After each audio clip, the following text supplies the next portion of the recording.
हम previous lecture में class equation, normal सब ग्रुप, अबेलियन, नॉन अबेलियन के बारे में खूब डिस्कशन किया।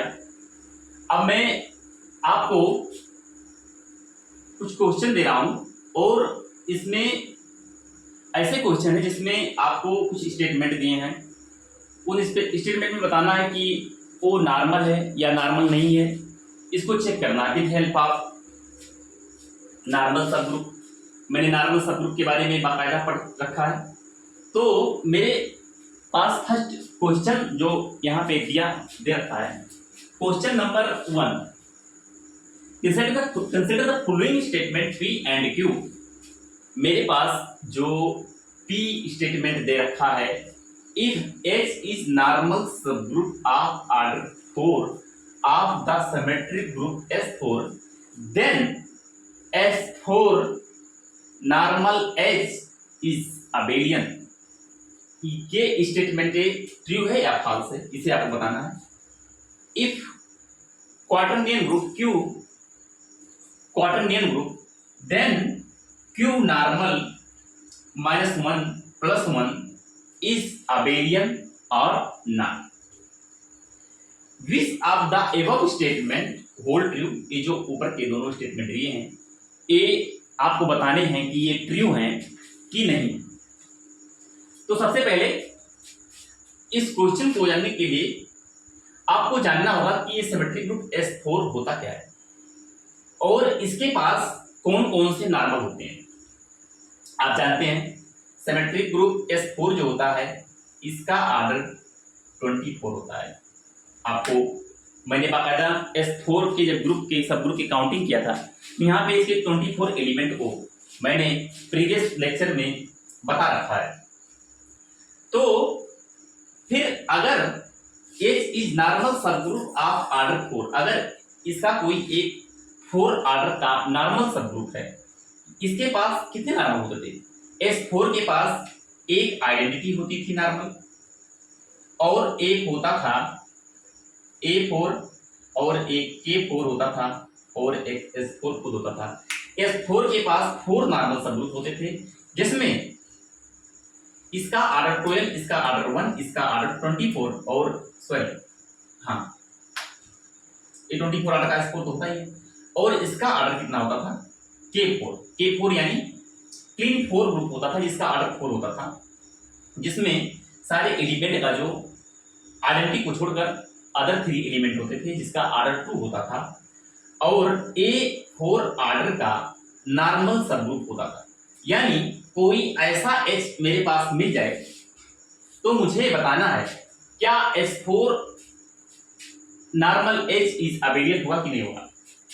सबसे पहले मैं इसको देखता हूं कि अगर S4/H आइसोमॉर्फिक टू किसके हो जाए, अगर A4 ऑर्डर का है, A24 ऑर्डर का है, यानी 6 ऑर्डर वाले ग्रुप के आइसोमॉर्फिक हो जाए, या तो A S3 के हो जाए और A Z6 के हो जाए। आप देख पा रहे हैं कि S3 में आपके पास 6 एलिमेंट होते हैं और Z6 में भी आपके पास 6 एलिमेंट होते हैं। यानी अगर मान लीजिए आपके पास कोई ऐसा मिल गया सब ग्रुप जिसका ऑर्डर H यानी 6 है, ऑर्डर 6 मिल गया इसके हिसाब से, तो आप जान पा रहे हैं कि ऑर्डर ऑफ सब group divide order of element. यानी अगर S4 normal H isomorphic to Z6 हो जाए, यानी S4 normal A isomorphic Z6 हो जाए, इस पे ध्यान देना, तो आप बता पाएंगे कि अगर इसका ऑर्डर 6 हो गया, यानी यहां से आप लिख पाएंगे कि 6 divide order of element, 6 order वाले एलिमेंट को डिवाइड करता है। If A belongs to S4 में अगर A जो एलिमेंट है, अगर A S4 का एलिमेंट है, तो आपको देखना है कि अगर A बिलोंग कर गया S4 में, तो यहां पे 6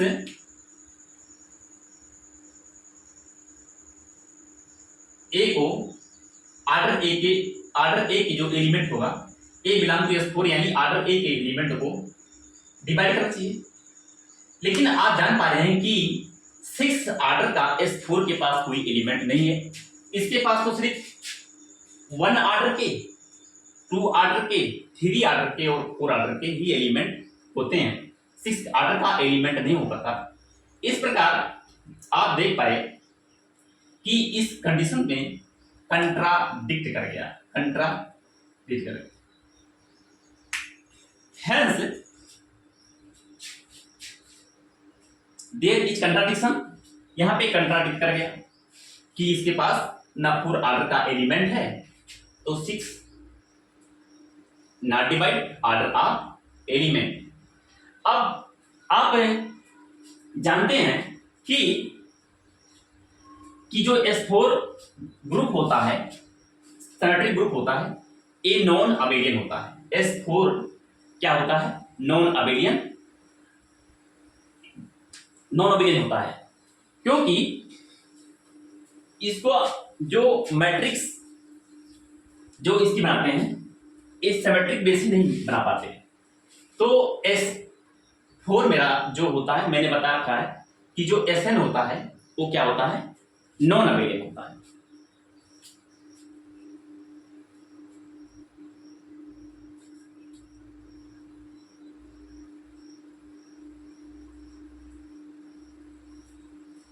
तो ए मेरा नॉन अबेलियन होता है।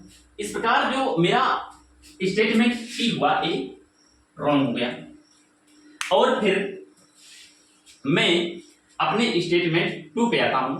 मेरे पास एक ग्रुप दिया हुआ है क्यू, यानी क्वार्टरनियन ग्रुप, जिसका ऑर्डर 8 है, यानी ऑर्डर ऑफ क्यू ये कितना है?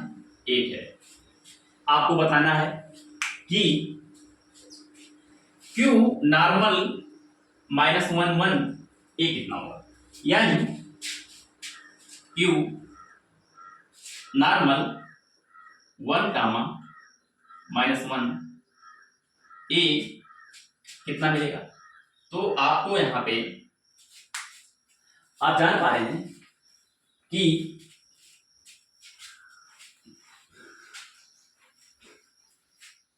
जो क्यू नॉर्मल ए आइसोमॉर्फिक 2 मिलेगा K4 के, क्योंकि क्यू की जो ऑर्डर होती है, ऑर्डर ऑफ क्यू आपको मैंने बताया 8 होता है और A2 ऑर्डर का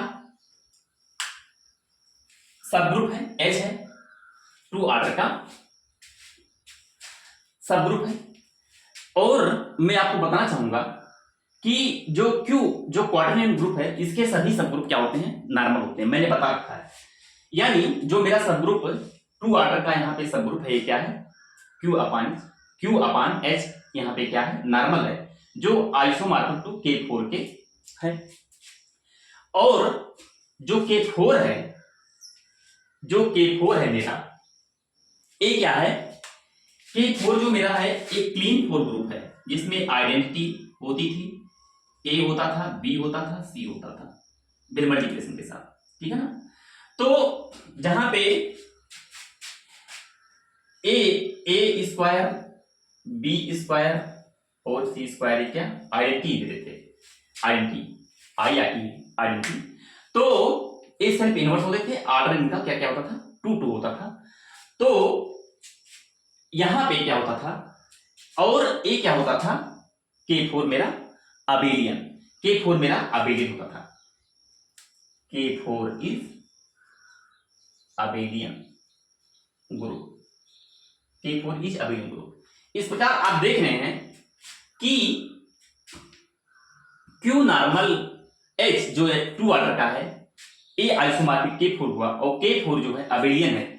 इस प्रकार स्टेटमेंट मेरा जो Q हुआ A सही हो पाया, यानी ऑप्शन को मैं यहां पे लिख नहीं पाया था, तो मैं आपको बता दे रहा हूं कि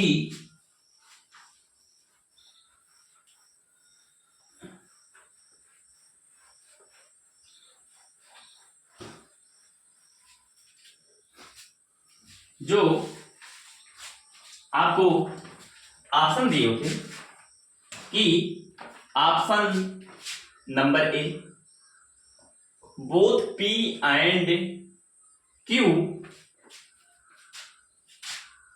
बी में था, ओनली पी सी में था, ओनली क्यू, और डी में था नाइदर पी एंड क्यू।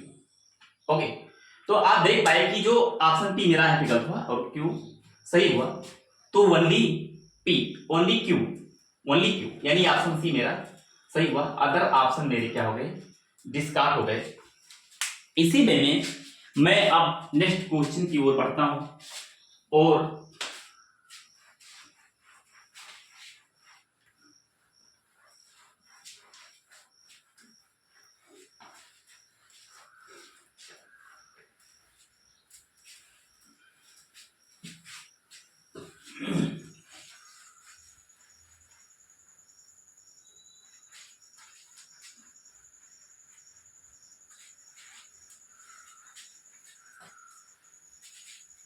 जो मेरा नेक्स्ट क्वेश्चन है, मैं यहाँ पे क्वेश्चन नंबर 2 को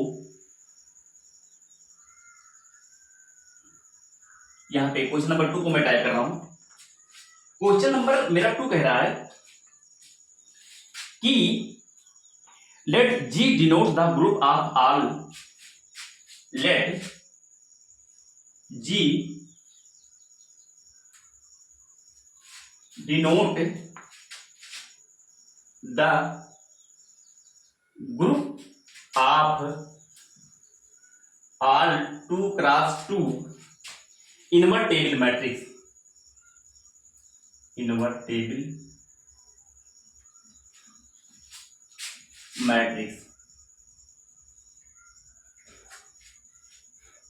invertible matrix with entries from R, with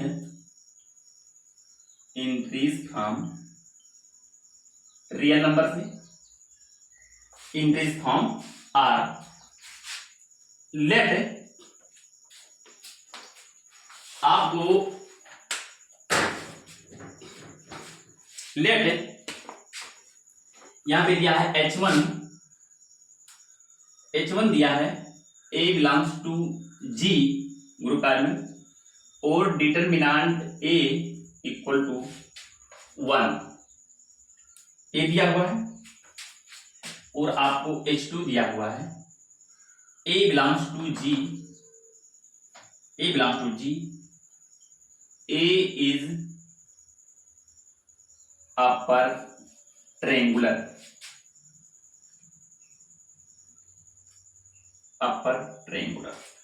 okay. Consider the following statement,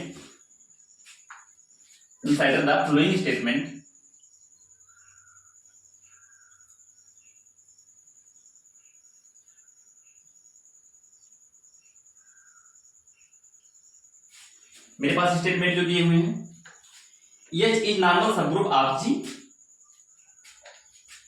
statement E दिया हुआ है कि H1 is normal subgroup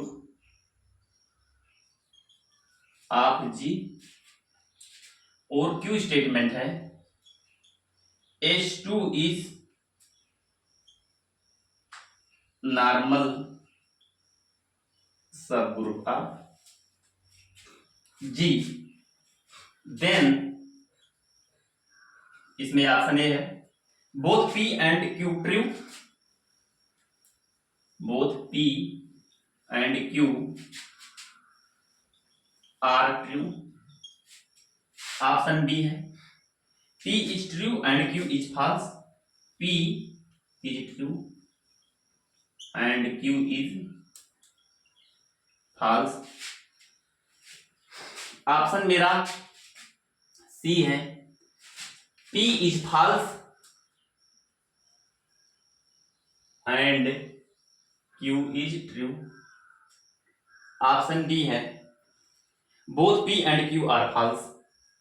both P and Q are false. False. इस पे आपको क्या करना है, डिस्कस करना है कि G denote the group of all two cross two invertible matrix. सबसे पहले आपको जानना है कि इनवर्टेबल मैट्रिक्स क्या होती है, जिसकी एंट्री रियल नंबर से है। आप जानते हैं कि इनवर्टेबल मैट्रिक्स वो होती है जिसकी डिटर्मिनेंट क्या होती है, नॉन जीरो होती है। इनवर्टेबल मैट्रिक्स जिसकी डिटर्मिनेंट नॉन जीरो होती है, इसकी एंट्री आर से है। यहां पे एरिया है कि H1 A belongs to G, जो ग्रुप में बिलोंग कर रहा है ए, एक कलेक्शन ऑफ मैट्रिसेस है ए यहां पे, जिसका डिटर्मिनेंट क्या है, 1 है, नॉन जीरो है। मैंने आपको बताया था, एक ग्रुप बताया था मैंने, सिंपल लीनियर ग्रुप और general linear group. Simple linear group में और जनरल लीनियर ग्रुप में मैंने ये बताया था कि जो मेरा जनरल लीनियर ग्रुप होता है वो यही होता था कि जनरल लीनियर ग्रुप GLNF से उसको रिप्रेजेंट करते थे, और उसमें ग्रुप के जो उस ग्रुप में सारी कलेक्शन ऑफ मैट्रिक्स की होती थी वो क्या होती थी, पूरी की पूरी जो डिटर्मिनेंट होते थे वो नॉन जीरो होते थे सिंपल लीनियर ग्रुप में। और जनरल लीनियर ग्रुप में क्या होता था कि डिटर्मिनेंट क्या होता था, ऑल डिटर्मिनेंट क्या होते थे, 1 होते थे जनरल लीनियर ग्रुप में, और सिंपल लीनियर में नॉन जीरो होते थे। तो यहां पे आप जान पा रहे हैं कि A belong to G, G is a upper triangular matrix.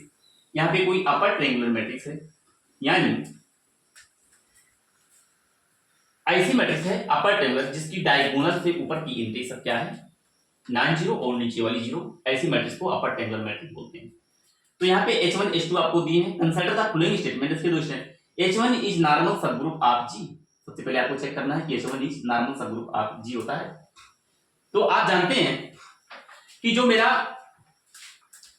General linear group होता था,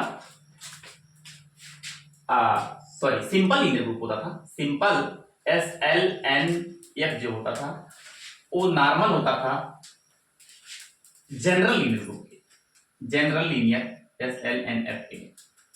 यहां पे n की वैल्यू जो भी कुछ हो, जो आप 2 क्रॉस 2 मैट्रिक्स है तो यहां पे n की वैल्यू 2 होगी, और फील्ड की वैल्यू जो आप लें, यानी R से ले रहे हैं तो R मेरा फील्ड है, तो इसके जो मैट्रिक्स होगी उसकी जो एंट्री होगी वो रियल नंबर से होगी।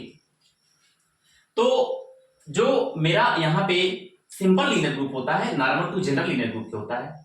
इस प्रकार आप H1 is normal subgroup of G, जो H1 स्टेटमेंट दिया है ये सिंपल लीनियर ग्रुप दिया हुआ है, सिंपल, जिसके जो डिटर्मिनेंट इसमें दिए हैं, कलेक्शन ऑफ डिटर्मिनेंट इसे समझ में दिए हैं, जिसके सारे डिटर्मिनेंट ए क्या है, 1 आ रहे हैं। ए होता है अपना सिंपल लीनियर ग्रुप। तो सिंपल लीनियर ग्रुप ऑलवेज आप जानते हैं कि नॉर्मल जनरल लीनियर ग्रुप के होता है, मैंने इसको बताया। इस प्रकार जो H1 is normal subgroup of G, H1 ए है सिंपल लीनियर, नॉर्मल G सम, यानी H1 is normal subgroup of G, यानी ऑप्शन मेरा P जो हुआ यहां से ट्रू हो गया, ऑप्शन P मेरा ट्रू हो गया। अब मैं देखूंगा Q के बारे में। H2 is a normal subgroup of G।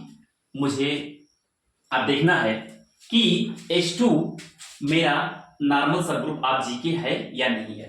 सबसे पहले मैं देखूंगा कि जो मेरा H2 है is a upper triangular matrix है, यानी मान लीजिए मेरे पास कोई एक मैट्रिक्स है, ऐसा है ये जो अपर ट्रायंगुलर है, यानी 1 1 0 1, इस प्रकार का अपर ट्रायंगुलर मैट्रिक्स है।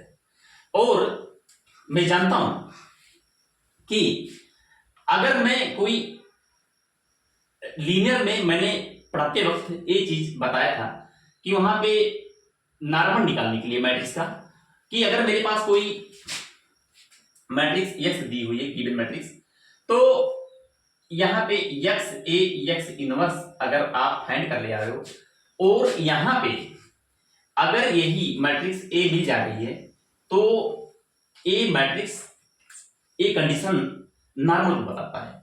यानी आपको यहाँ पे एक मैट्रिक्स एक्स लेनी है। मान लीजिए आपने एक्स को ले लिया 1 0 1 1, ऐसी कोई मैट्रिक्स एक्स ले ली। अब आपके इसको इनवर्स को निकालना है, तो एक्स के इनवर्स को निकालने के लिए क्या, इसके कोफैक्टर को निकाल लेंगे और फिर इसके कोफैक्टर का ट्रांसपोज कर देंगे, तो आपको एक्स इनवर्स मिल जाएगा, जो आपको मिलेगा 1 0 -1 0। आप इसको निकाल के देखना इनवर्स ऑफ एक्स का। मैंने मैट्रिक्स पढ़ाते वक्त इनवर्स वहां पे 2x2 मैट्रिक्स 3x3 मैट्रिक्स का इनवर्स निकालना बताया था। तो यहाँ पे आप देख पाए कि जो x की वैल्यू है, यहाँ पे जो x की वैल्यू है क्या लिया आपने 1 0 1 और 1, और आपका जो a है 1 1 0 1, और फिर इसके बाद में इसका आपने इनवर्स लिया 1 0 -1 1। इसका जब आप मल्टीप्लिकेशन करोगे तो पहले इस वाले क्या करोगे, इस वाले रो को इस वाले कॉलम से करोगे तो पहला एलिमेंट मिलेगा। मैं यहाँ पे आपको एक बार फिर से करके दिखा दे रहा हूं। इसको इसमें करोगे तो क्या मिलेगा 1 मिलेगा, और फिर इस वाले को इसमें करोगे तो फिर मेरा यहाँ पे एलिमेंट 1 मिलेगा। फिर इस वाले को इसमें करोगे तो क्या मिलेगा 1 ही मिलेगा, और फिर इस वाले को अगर इसमें करते हो तो आपको 1 का 1 1 का 1 यहाँ पे आपको 2 मिल जाएगा। यानी आप इन दोनों मैट्रिक्स का मल्टीप्लिकेशन किए तो ए मैट्रिक्स फाइंड हो गई, और 1 0 -1 1 ये आपकी मैट्रिक्स है। एक्स इनवर्स इसको मैं थोड़ा ऊपर लिख दे रहा हूं, एक्स इनवर्स जो आपका है क्या है 1 -1 0 1, ये माइनस है। तो आप देख पा रहे हैं अब इसका जब मल्टीप्लिकेशन करोगे इस मैट्रिक्स का तो यहाँ पे 4 एंट्री, एरियल की एंट्री सब रियल नंबर के एंट्रीज हैं, सब ध्यान रखिएगा। तो यहाँ पे अब इसका मल्टीप्लाई जब इसमें करोगे तो यहाँ पे क्या मिल जाएगा 1 का 1 में और इसका 1 का इसमें 1 में, तो यहाँ पे क्या मिल जाएगा 0। फिर इसका इसमें करोगे तो क्या मिल जाएगा 1, और फिर इसका फिर इसमें करोगे तो इधर मिल जाएगा -1, और फिर इसका अगर इसमें करोगे तो क्या मिल जाएगा 2, ऐसा कुछ मिल जाएगा।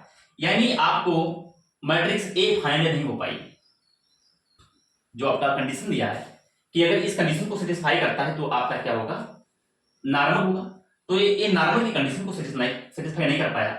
इस प्रकार H2 is normal subgroup of G। इस प्रकार ऑप्शन जो मेरा क्यू हुआ ये गलत हो पाया।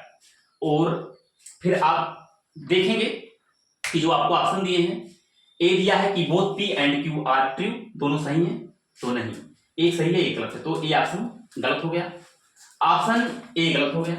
P is true and Q is false, तो P is true and Q is false, option B मेरा सही हुआ।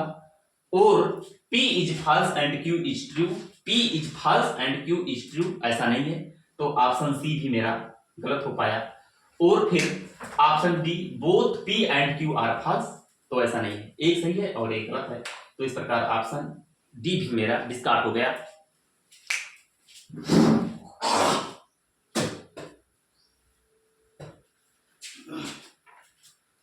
तो एग्जाम में क्या होते हैं कि ऐसे ही कुछ क्वेश्चन आते हैं जो देखने में बहुत लेंदी होते हैं, और इस क्वेश्चन को सॉल्व करने का मात्र बहुत सिंपल तरीका होता है। अगर आप प्रॉपर वे से चीजें को पढ़े हो तो आप उसको आसानी से कर पाओगे। इसका ये नहीं कि मुझे ग्रुप दिया है, सब ग्रुप दिया है, उसके स्ट्रक्चर को बनाना होगा, फिर ऐसा उसके सब ग्रुप नॉर्मल के बारे में काउंट करना, ऐसा यहाँ पे कोई झंझट नहीं है। बस सब लॉजिक बेस्ड है, क्योंकि जो थ्योरी जिसकी मजबूत होती है तो वो क्वेश्चन को बहुत आसानी से कर पाता है। इसी वे में मैं यहाँ पे नॉर्मल सब ग्रुप से रिलेटेड टू क्वेश्चन को बताया, क्वेश्चन नंबर फर्स्ट को बताया, क्वेश्चन नंबर सेकंड को बताया, जो स्टेटमेंट बेस्ड पे आधारित थे। और आप यहाँ पे देख पाए कि इसको लगाना कितना आसान होता है। जितना आसान इसकी थ्योरी को पढ़ने में होता है उतना ही आसान इस क्वेश्चन को लगाने में होता है। तो अब मैं नेक्स्ट क्वेश्चन की तरफ बढ़ता हूं। नेक्स्ट क्वेश्चन जो मेरा है मैं यहाँ पे टाइप कर दे रहा हूं और आप सब लोग इसको नोट्स पे बाकायदा लिखना, तभी आप इसको बाद में रिवाइज कर पाएंगे। और जब रिवाइज कर पाएंगे तभी आप सब हमारे साथ सही से चल पाएंगे।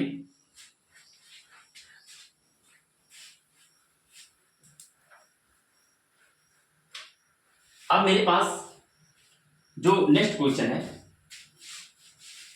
वो आपको मैं बता रहा हूं, क्वेश्चन नंबर 3। मैं क्वेश्चन नंबर 3 को टाइप कर दे रहा हूं कि कंसिडर द कोशिएंट ग्रुप। मैंने कोशिएंट ग्रुप को आपको बताया है पहले, कंसीडर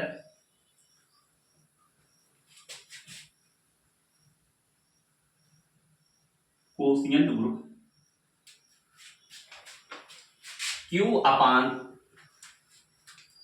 नॉर्मल जेड पढ़ते हैं, इसे अपन नहीं पढ़ते, Q normal Z of additive group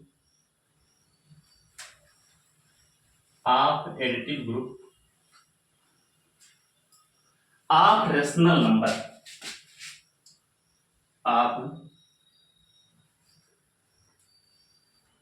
of rational additive group of rational number, then order of the element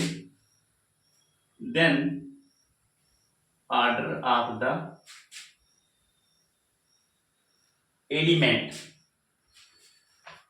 2/3 plus z in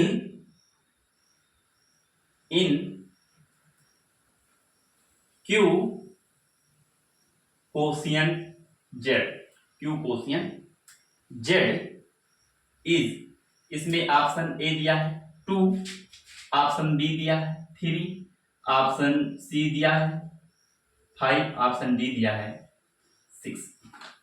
मैं आपको सबसे पहले कोशिएंट ग्रुप के बारे में बताना चाहूंगा। कोशिएंट ग्रुप को मैं ऑलरेडी प्रीवियस लेक्चर में बता रखा हूं। जो कोशिएंट ग्रुप के बारे में जानते होंगे, कोशिएंट ग्रुप वही होता था जो इसके कलेक्शन ऑफ ऑल कोसेट होते थे, जैसे राइट कोसेट या लेफ्ट कोसेट होते थे। या कोशिएंट ग्रुप में क्या होता था, कलेक्शन ऑफ नॉर्मल सब ग्रुप।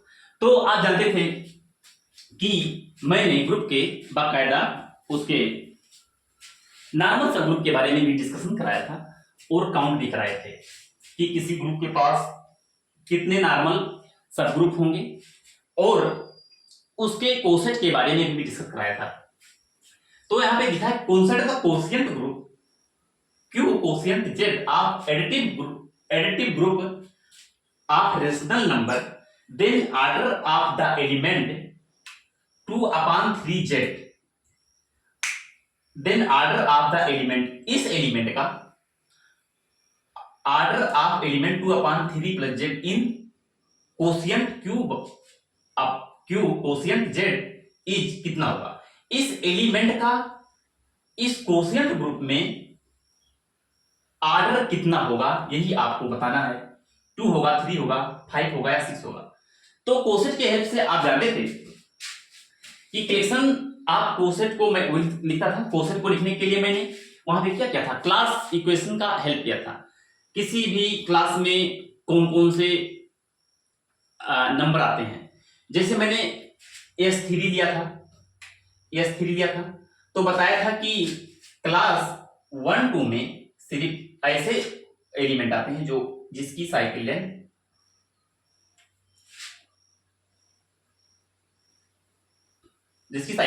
2 होती है, यानी इसी टाइप के एलिमेंट इसमें क्लास में आते हैं, ठीक है ना। तो जो इसी के हेल्प से मैंने क्या किया था, मैंने क्लास इक्वेशन के हेल्प से मैंने कोसेट को बनाया था। तो मैं बताया था कि अगर जो जिस जिस एलिमेंट का ऑर्डर सेम होगा वो उसका एक कोसेट बना देते थे, ठीक है ना। तो इसी वे में इसको भी हमें देखना है। आप इसको आसानी से देख पाएंगे कि जो मेरे पास जो जेड है, आप जेड को जानते ही हैं कि ये नंबर ऑफ इंटीजर है और 2/3 यहाँ पे रेशनल फॉर्म में दिया है कि एडिटिव ग्रुप, ये जो कोशिएंट ग्रुप इतना of additive group of rational number, additive group of rational number, then the order of the element, इसका ऑर्डर फाइंड करना। अगर मैंने 2/क्या लिखा है 3 plus Z, 2/3 plus Z, 2/3 plus Z ऐसा लिख दूं तो आप जानते हो 2/3 प्लस 2/3 प्लस 2/3 प्लस जेड, आप जानते हो कि इंटीजर इंटीजर इंटीजर इसका जो क्या कोसेट, जब इसका कोसेट फाइंड किया तो ए जेड जेड जेड जेड हो जाएगा और 2/3 2/3 2/3 ए आपका क्या हो जाएगा 6/3 प्लस जेड। यहां पे आप जान पाओगे इंप्लाई करता है कि 2 प्लस जेड और 2 प्लस जेड, ए जेड का तो ये एलिमेंट है, कुछ भी जोड़ो जेड ही तो मिलेगा आपको। यानी अब आपको यही फाइंड करना था कि किसी भी एलिमेंट का ऑर्डर आप निकालते थे तो आप उसको इतनी बार ऑपरेटेड करते थे जितनी बार जब तक कि उसकी आइडेंटिटी आपको मिल नहीं जाती थी। यानी आपको यहाँ पे जेड को फाइंड करना है तो यहाँ पे अगर इसको 3 बार ऑपरेट कर दिया तो मेरे को इंटीजर मिल गया। यानी आप देख पाए कि 2/3 plus 2/3 plus 2/3 belongs to Z. यहां से 2/3 और 2/3 ए बिलोंग कर गया जेड में, यानी 6/3 बिलोंग्स टू जेड, यानी 2 बिलोंग्स टू जेड। तो आप बता पाओगे कि ऑर्डर ऑफ 2/3 प्लस जेड ये क्या आ गया आपका 3 आ गया, क्योंकि आपने इसको 3 बार ऑपरेट किया तो होगा। इस प्रकार जो इस एलिमेंट का जो ऑर्डर आया वो कितना आया 3। इस प्रकार ऑप्शन मेरा भी सही हुआ, अदर ऑप्शन मेरे डिस्कार्ड हो गए। और ये कितने आसान क्वेश्चन होते हैं, बस देखने में लगते हैं कि ये सब क्वेश्चन देखने में लगते हैं कि बहुत लेंथी हैं, बट ये बहुत आसान होते हैं। तो और भी क्या है कि और भी प्रॉपर वे से मैं ग्रुप और इसकी प्रॉपर नोट्स मैं क्लास में बनवाता हूं, वहां पे आप डिस्क्रिप्शन में दिया हुआ है, वहां पे आप कांटेक्ट करके और वहां से आप क्लास को ज्वाइन कर सकते हैं। आप क्लास को अगर ज्वाइन करेंगे तो वहां पे और भी टॉपिक जैसे रियल एनालिसिस, कॉम्प्लेक्स एनालिसिस और ग्रुप थ्योरी तो यहाँ पे मैं आपको डेमो क्लास में बताता ही रहता हूं, और कॉम्प्लेक्स हुई आपकी और रियल हुई और लीनियर, और उसके भी सब क्लास में सब डिस्कशन प्रॉपर बेसिस चलते हैं और वहां पे बाकायदा नोट्स बनाया जाता है। वहां पे आप हमको मिलिए, फिर आप जान पाएंगे कि मैथ होती क्या है।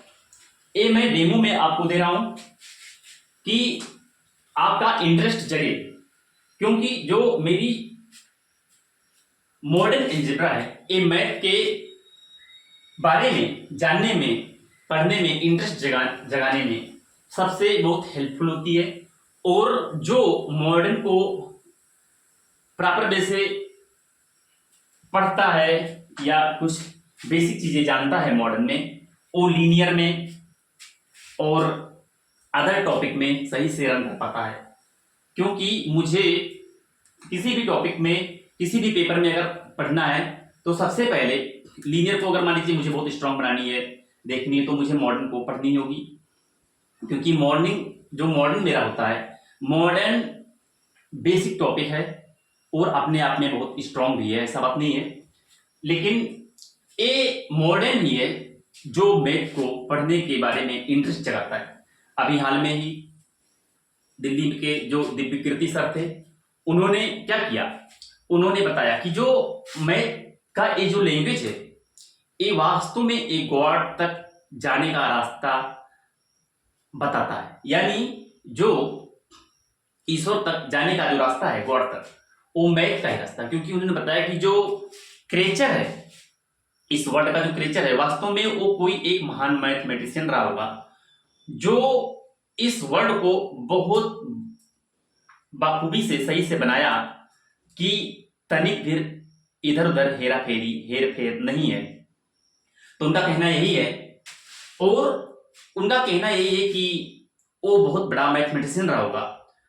अगर आपको ईश्वर तक या कहीं तक भी अगर जाने का रास्ता ढूंढना है तो आपको मैथ पढ़ना ही होगा। जो लोग ये कहते रहते हैं कि नहीं संस्कृत देववाणी है, ऐसी ऐसा कोई बात नहीं।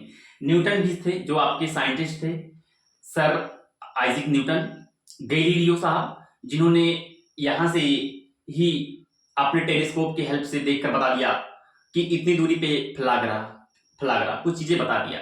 टेलीस्कोप के जो जन्मदाता गैलीलियो साहब थे, जो अपने साइंटिस्ट थे, तो उन्होंने भी बताया कि जो मैथमेटिशियन जो मैथ है ये वास्तव में गॉड का ही लैंग्वेज है, और अगर इसको आदमी पढ़ता है तो अपने आप को बहुत फ्रेश महसूस करता है। यानी इसको पढ़ने वाला और ना पढ़ने वाला, अगर हर कोई अगर इसको पढ़ता है तो बहुत बेहतर है, क्योंकि अगर इसको पढ़ेगा तो अपने आप में कम से कम खुश होगा। तो मैं आपको यही सजेस्ट करूंगा कि जो पढ़ते हैं नहीं पढ़ते हैं उनको एक बार मॉडर्न जरूर पढ़ना चाहिए। मॉडर्न पढ़ना बहुत जरूरी है, क्योंकि कैलकुलेशन बेस्ड है और इस पे लॉजिक चलते हैं, और लोगों की जो थिंकिंग आईक्यू लेवल होती है वो बढ़ती रहती है। तो मैं आपको नेक्स्ट क्वेश्चन बता दे रहा हूं कि क्वेश्चन नंबर आपके पास मेरे पास जो आया यहाँ पे 4 नंबर आया। 4 नंबर है कि let G be a group of order 49। Let G be a group of order 49, then G is abelian। यानी ऑप्शन आपको ए दिया है कि G इज अबेलियन, क्वेश्चन में दे दिया abelian. B G is cyclic. C option मेरा दिया है G is non abelian. D is centre of G has order 7। Centre of G has order 7। सबसे पहले आपको यहां पे एक ग्रुप दिया है जिसका ऑर्डर 49 है, यानी आप देख पा रहे हैं कि ऑर्डर ऑफ G टू 49, यानी 7 7 जा 49। यहां पे आप कहते हैं कोई एक ग्रुप है जिसका ऑर्डर p के पावर इस टाइप का है, where p is prime number. अगर कोई ग्रुप ऐसा होता है जिसका ऑर्डर 40 ऐसा होता है, 2 प्राइम नंबर का फैक्टर होता है जो सेम प्राइम में से होते हैं, p यहां पे सेम होता है, इस टाइप का order of G equal to p square बन जाता है, where p is prime number, तो वो ग्रुप क्या होता है, ऑलवेज अबेलियन होता है। तो यहां से ऑप्शन मेरा ए सही हो गया और ऑप्शन मेरा सी डिस्कार्ड हो गया, क्योंकि वो अबेलियन नॉन अबेलियन तो बन नहीं पाएगा भाई। और आप जानते हैं कि जो अब मेरे को देखना साइक्लिक के बारे में देखना है, क्योंकि जब ए अबेलियन तो बन गया, अब मुझे देखना है साइक्लिक के बारे में। आप जानते हैं कि every cyclic group is abelian group but abelian need not be true. Cyclic group मेरा अबेलियन बन जाता है, बट अबेलियन ग्रुप मेरा साइक्लिक नहीं बन पाता। जैसे मेरा Z4 होता है, Z4 ए साइक्लिक है, Z4 जो मेरा है ए साइक्लिक है, और ए Z4 मेरा अबेलियन भी है, लेकिन मेरा K4 ए तो अबेलियन है बट नॉट साइक्लिक। आप जानते हैं इसके बारे में मैं बाकायदा डिस्कस भी किया हूं, जब मैंने ग्रुप का डिस्कशन कर रहा था तो वहां बताया था।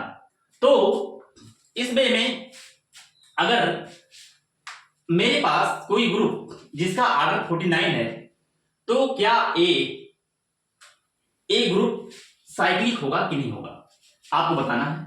तो मैंने यहाँ पे अगर कोई ऐसा फैक्टर बनता है तो यहाँ से अबेलियन और नॉन अबेलियन के बारे में डिस्कस कर दिया। अब मुझे साइक्लिक के बारे में बताना। अगर मेरे पास every cyclic group is abelian group, यानी अगर मेरे पास साइक्लिक है तो अबेलियन हो जाएगा। मेरे पास अगर साइक्लिक ग्रुप है तो ये अबेलियन बन पाएगा, लेकिन अगर मेरा ग्रुप साइक्लिक नहीं है तो भी ये अबेलियन ही होगा। इस प्रकार मेरा आप देख पा रहे हैं कि अगर मेरा ग्रुप साइक्लिक है तो अबेलियन होगा, लेकिन साइक्लिक नहीं है तो भी अबेलियन बन पाएगा। आप देख पाए कि साइक्लिक अबेलियन बन पाया, लेकिन नॉट साइक्लिक अबेलियन भी है जो K4 है। यहां से इस पॉइंट को हमेशा याद रखना। इस प्रकार आप मेरा जी जो हुआ ये गलत हुआ। फिर देखेंगे सेंटर ऑफ जी है ऑर्डर 7, सेंटर जी पे 7 ऑर्डर का कोई सेंटर ऑफ जी है ऑर्डर 7 का कोई जो एलिमेंट होगा सेंटर पे होगा। तो यहां पे आप देख पा रहे हैं कि ऐसा कुछ यहां पे नहीं हो पा रहा है। इसके बारे में देखने के लिए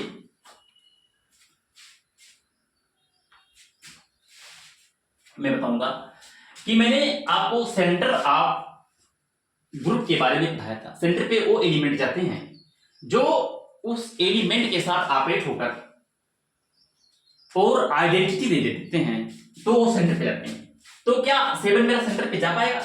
तो आप सोचोगे कि नहीं, मेरा 7 जो है वो सेंटर पे नहीं जा पाएगा।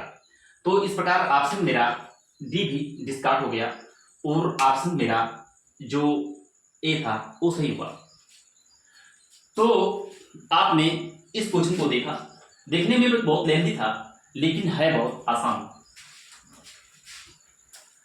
क्योंकि ये सब प्रेस्टिक बेस पे है। जितना प्रेस्टिक उतना ही कर पाएंगे, अगर प्रेस्टिक नहीं है तो चीजें नहीं हो पाएंगी।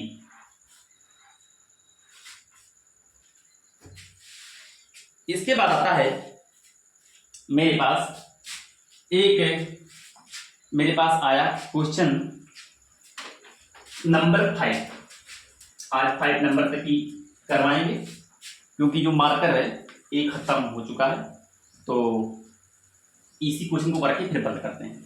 The number of 2x2 matrix of order over Z3, sorry, the number of 2x2 matrix, the numbers of 2x2 matrix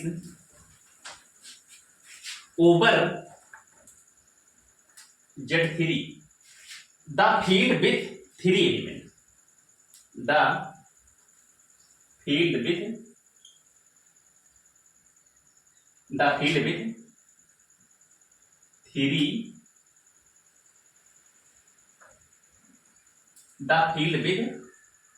3 elements, ठीक है ना। the number of 2x2 matrix over Z3, the field with 3 elements with a determinant 1 is, with determinant 1 is, option में मेरे आपके दिया है ए है 24, B आपको दिया है 60, सी आपको दिया है 20 और डी आपको दिया है 30। क्या करना है आपको यहाँ पे बताना है कि मेरे पास number of 2x2 matrix over Z3, the field with 3 entry.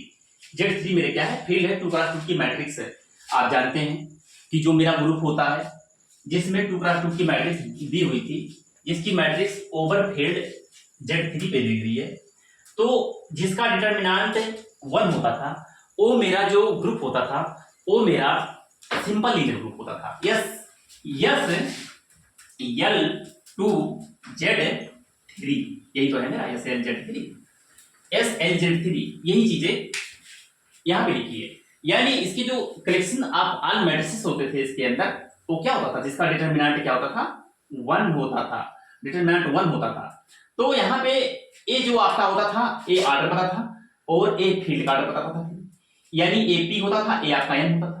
तो ऑर्डर आप जानते हैं कि order of S L two या order of S L N, या इसका ऑर्डर क्या होता था, पी के पावर n माइनस 1, पी के पावर n माइनस पी, ऐसे एंड सो ऑन, पी के पावर n माइनस पी के पावर n माइनस 1, डिवाइड क्या होती थी, p माइनस 1, यही इसका ऑर्डर होता था। ठीक है ना, आपको मैंने जब सिंपल लीनियर ग्रुप बताया तो हमें बताया था। तो यहां पे आप देख पा रहे हैं वेयर p बराबर आपका 3 और n बराबर आपको क्या दिया, 2। तो यहां पे आप अप्लाई कर देंगे कि ऑर्डर आप, देखता हूं दूसरे वाले जो ऑर्डर